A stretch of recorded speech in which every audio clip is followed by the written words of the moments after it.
स्वागत है आपका अपना सपना JRF पर, जहां हम तैयारी करते हैं for CSIR net life science. मेरा नाम है कोमल और आज की इस क्लास में हम जेनेटिक्स दिसंबर 2023 शिफ्ट 1 के एक क्वेश्चन को प्रैक्टिस करने वाले हैं।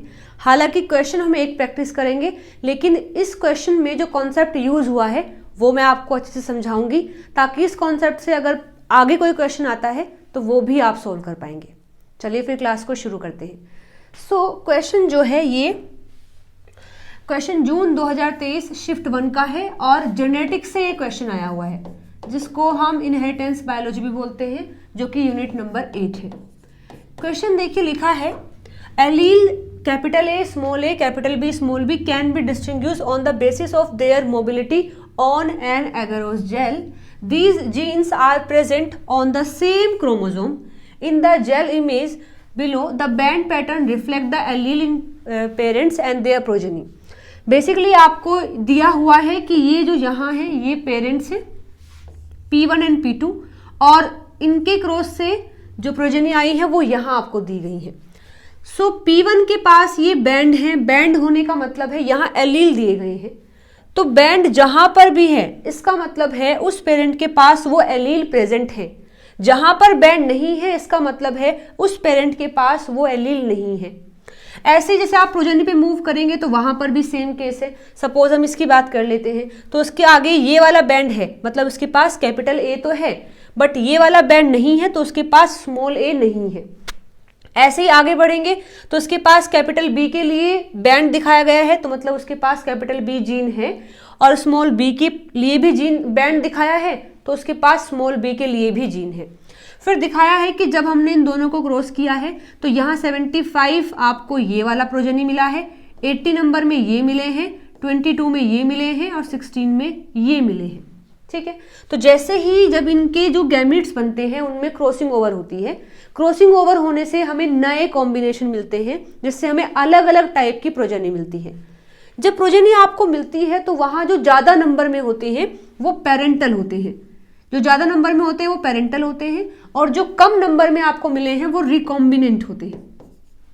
ठीक है, तो यहां पर मैं बोल सकती हूं कि ये जो प्रोजेनी है ये बिल्कुल पेरेंट जैसी है, ये जो प्रोजेनी है ये भी पेरेंट जैसी है, ये जो प्रोजेनी है ये पेरेंट जैसी नहीं है, ये जो है ये भी पेरेंट जैसी नहीं है। लेकिन फिर यहाँ पर दिक्कत ये आती है कि अगर ये पेरेंट जैसी है तो इसका जो बैंड है वो किसी भी पेरेंट से मैच क्यों नहीं कर रहा है। ठीक है, ऐसे ही अगर मैं बात कर रही हूं इनमें से किसी की, तो ये मैच कर रहे हैं। इसके पीछे का कारण क्या है, चलिए इसको जान लेते हैं। बेसिकली यहाँ पर दो पैटर्न फॉलो होते हैं जो आपको ऑप्शन में भी दिया गया है। एक कपलिंग कॉन्फ़िगरेशन होती है और एक रिपल्शन कॉन्फ़िगरेशन होती है। ये क्या है ये मैं आपको पहले बता देती हूँ, और इस क्वेश्चन के लिए यही आपका कॉन्सेप्ट है। ठीक है, तो क्वेश्चन में दिया है, देखो सिस में और ट्रांस में फर्क क्या होता है। सपोज आपको ये जीनोटाइप दे दिया है, capital A small a capital B small b, ये दिया है, और अगर मैं कह रही हूं कि ये जो कॉम्बिनेशन है ये सिस फॉर्म में है, तो इसका मतलब क्या होगा। हम सबको पता है कि हमारे पास दो क्रोमोसोम होते हैं जिनको हम होमोलोगस बोलते हैं, मतलब दो क्रोमोसोम बिल्कुल सेम होते हैं, उनके पास सेम कैरेक्टर के लिए जीन होते हैं। तो यहाँ पर अगर मैं कह रही हूँ सिस फॉर्म में है, तो इसका मतलब है कि ये जो होमोलोगस क्रोमोसोम है उस पर कैपिटल A प्रेजेंट है और कैपिटल B प्रेजेंट है, और ये वाला जो क्रोमोसोम है उस पर स्मॉल a है स्मॉल b है। इसको बोलते हैं सिस कॉन्फ़िगरेशन, यानी एक क्रोमोसोम पर दोनों डोमिनेंट एलील हैं, दूसरे क्रोमोसोम पर दोनों रिसेसिव एलील हैं। और यहीं पर अगर मैं कह रही हूं कि ये ट्रांसफॉर्म में है, ये ट्रांसफॉर्म में है, तो इस चीज का मतलब है कि आपके पास अगेन दो होमोलोगस क्रोमोसोम होंगे।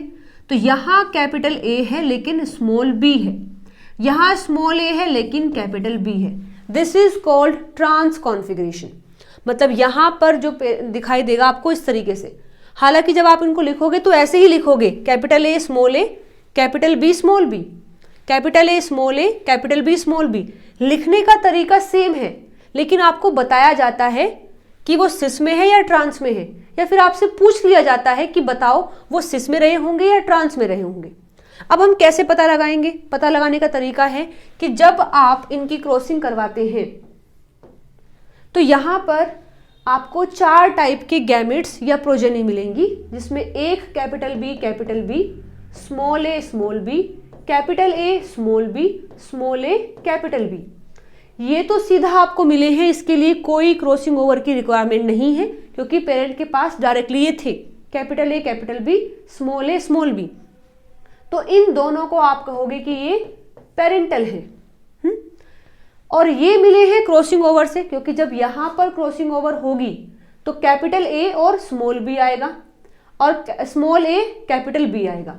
ये दोनों आपको मिले हैं रिकॉम्बिनेशन से, तो ये रिकॉम्बिनेंट है, ठीक है।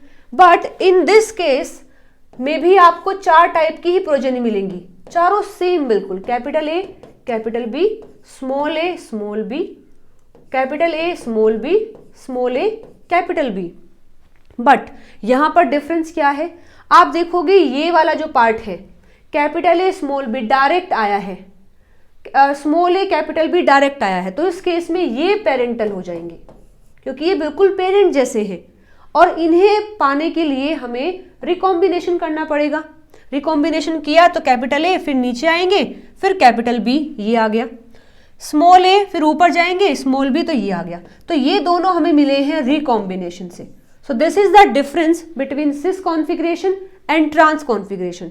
सिस कॉन्फ़िगरेशन को कपलिंग कॉन्फ़िगरेशन भी बोलते हैं और ट्रांस को रिपल्सिव कॉन्फ़िगरेशन भी बोलते हैं, जैसे कि हमारे क्वेश्चन में मेंशन है। तो ये डिफरेंस होता है दोनों में। अब अगर आप यहां पर देख रहे हो तो पेरेंट 1 के बारे में जरा जानते हैं। पेरेंट 1 के पास चारों बैंड है, इसका मतलब है कि P1 का जीनोटाइप रहा होगा capital A small A, capital B small B.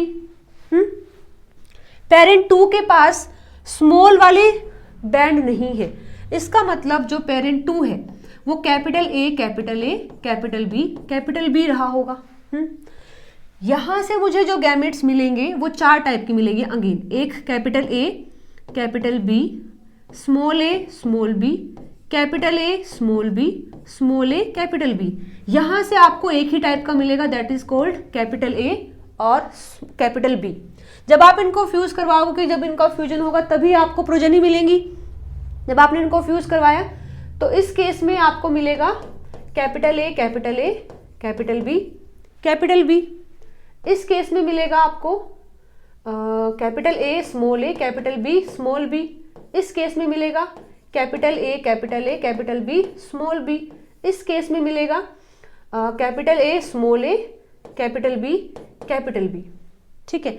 अगर हम बैंड की बात कर रहे हैं तो यहां पर आपको 2 बैंड मिलेंगे, एक कैपिटल ए के लिए, एक कैपिटल बी के लिए। तो अब आप देखो किस प्रोजेनी में आपको 2 बैंड मिले हैं, हमें मिले हैं इसमें। तो इसका मतलब है ये कौन है, ये कैपिटल ए कैपिटल बी है। यहां पर भी हमें 2 ही बैंड मिलेंगे, एक मिलेगा कैपिटल ए के लिए, एक मिलेगा कैपिटल बी के लिए। तो यहां पर भी आपको 2 ही बैंड मिलने चाहिए। क्या ऐसा कोई है? ऐसा कोई नहीं है। ठीक है, एक बार फिर से चेक करते हैं, क्या कोई गलती हमने की है? नहीं। चलो ठीक है, एक बार फिर से देखते हैं। अगर मैं इसकी बात कर रही हूं तो यहां मुझे मिलेंगे, नहीं, यहां पर मुझे 4 बैंड मिलने चाहिए ना। हाँ ठीक है, गलती हुई है। यही है कि यहां मुझे 4 बैंड मिलने चाहिए, एक कैपिटल ए के लिए, एक स्मॉल ए के लिए, एक कैपिटल बी के लिए और एक स्मॉल बी के लिए। 4 बैंड मिलेंगे। तो ऐसा कौन है जिसके पास 4 बैंड है? ऐसा तो ये वाला है ना, यही है। तो मतलब ये कैसा है, capital A capital B small B. यहां पर 4 बैंड मिले हैं। इस केस में कितने मिलेंगे? कैपिटल ए के लिए तो एक ही मिलेगा, इसके लिए एक और इसके लिए एक, यानी 3 बैंड यहां पर मिलेंगे। 3 बैंड वाला कौन है? ये है। तो मतलब ये हुआ कि capital A capital B small B है। और यहां पर मुझे मिलेंगे 1 2 3, यहां पर भी 3 बैंड मिलेंगे। तो ये भी हो सकता है। अब इसमें से दोनों में 3 बैंड मिल रहे हैं, तो ये कौन सा होगा? अब देखो, यहां एक तो ए के लिए बैंड मिला है और फिर हमें एक स्मॉल ए के लिए नहीं मिला है, तो ये वाला ठीक है। मतलब यहां पर ये होगा, ये जो 80 वाला है ये रहेगा कैपिटल ए मिला है, स्मॉल ए कैपिटल बी और ये आपको मिलेगा capital A capital B small B, क्योंकि कैपिटल ए के लिए तो ये वाला बैंड हो गया, कैपिटल बी के लिए ये वाला हो गया, स्मॉल बी के लिए ये हो गया। यहाँ कैपिटल ए के लिए ये, स्मॉल ए के लिए ये, और दोनों कैपिटल बी के लिए ये। यहाँ पर कैपिटल ए के लिए ये, कैपिटल बी के लिए ये। यहाँ पर कैपिटल ए के लिए ये, स्मॉल ए के लिए ये, कैपिटल बी के लिए, स्मॉल बी के लिए ये। ठीक है, तो अब आप देख सकते हैं ये जो ए बी है तो सब में सेम है, तो इस ए बी को मैं कट कर दूं एक बार। यहाँ से अगर इस ए बी को मैं कट कर देती हूँ, यहाँ से इस ए बी को मैं कट कर देती हूँ, यहाँ से ए बी को, तो मुझे कैसे कॉम्बिनेशन मिले हैं, यहाँ कैपिटल ए कैपिटल बी, यहाँ स्मॉल ए स्मॉल बी, यहाँ कैपिटल ए स्मॉल बी, और यहाँ स्मॉल ए कैपिटल बी। ठीक है, तो आप देख सकते हैं ये दोनों हैं, ये दोनों कैसे हैं, ये दोनों रिकॉम्बिनेंट हैं, और ये दोनों कैसे हैं, पेरेंटल हैं, क्योंकि ये ज़्यादा में आए हैं तो ये पेरेंटल है। अब आप देखो कैपिटल ए और कैपिटल बी, स्मॉल ए और स्मॉल बी हमें कब मिलते हैं, जब ट्रांसफॉर्म में हमारे जीन होते हैं। जब हमारे जीन ट्रांसफॉर्म में होते हैं तो capital A capital B, small A small B recombinant होते हैं। यहाँ पर भी ऐसा हुआ है, और ये वाली फॉर्म पेरेंटल होती है, यहाँ पर भी ऐसा हुआ है। तो हम कह सकते हैं कि हमारे जो पेरेंट के अंदर जो जीन होगा, मतलब ये पेरेंट 1 जो है जिसमें चारों जीन है, वो किस फॉर्म में रहे होंगे, ट्रांसफॉर्म में वो रहे होंगे। ठीक है, सो आंसर जो है अपना सेकंड हो जाएगा। फर्स्ट में लिखा है कि सिस कॉन्फ़िगरेशन यानी कपलिंग कॉन्फ़िगरेशन में है, तो नहीं, ऐसा नहीं है। अगर कपलिंग कॉन्फ़िगरेशन में होता तो यहाँ पर ये जो पेरेंटल हमें मिले हैं वो ये वाले होते, यानी कैपिटल ए कैपिटल बी और स्मॉल ए स्मॉल बी, ये पेरेंटल होने चाहिए थे, ये रिकॉम्बिनेंट होने चाहिए थे, बट ये अपना आंसर बी हो जाएगा। अच्छा, थर्ड में लिखा है द एलील ए और B are in different linkage group. अगर वो डिफरेंट लिंकेज ग्रुप का मतलब होता है अलग अलग क्रोमोसोम पर है, और अगर वो अलग अलग क्रोमोसोम पर होते तो वो इंडिपेंडेंट असॉर्टमेंट करते, और जब इंडिपेंडेंट असॉर्टमेंट होता है तो रेशो आपको हमेशा एक तरीके से 1:1:1 का मिलता है टेस्ट क्रॉस जब हम करते हैं। ठीक है, मतलब सारी प्रोजनी का जो नंबर है वो 1:1 होना चाहिए अगर हम टेस्ट क्रॉस कर रहे हैं, और अगर नॉर्मल क्रॉस है तो 9:3:1 का रेशो आता है।